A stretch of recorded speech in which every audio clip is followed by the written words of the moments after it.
Hey, it's Mark Weiss. I want to talk with you and warn you about a mind virus that infects and in some cases kills medical groups. No, it's not COVID-19. It is the colleague disease. It is the mind virus in which medical group leaders cede their authority, sometimes actual authority, as in actual documented authority, a shareholders agreement, governance documents that say that the group is governed by the president and the board of directors. But in reality, everyone in the group is consulted, everyone in the group is permitted to toss in their 2 or 3 or 4 cents worth, even if they have very little sense.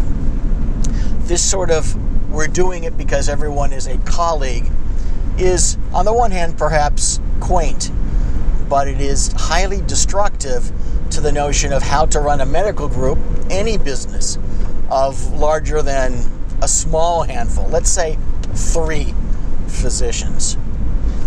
There are reasons why governance principles exist. There are reasons why large entities have sophisticated governance structures. It's not to impose an evil will upon those who are not part of the governance team.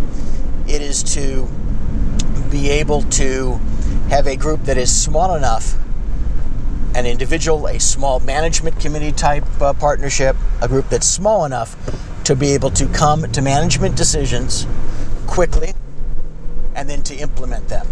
If it turns out that that implementation was an error, the decision was an error, then small groups can change their course quickly. And if not, then those small groups, depending on the structure of the overall group, that small group, that managing partner, can be voted out of the next election. That's where true democracy, that's where true we're all colleagues comes into play. But don't let that mind virus, we're all colleagues, destroy your group.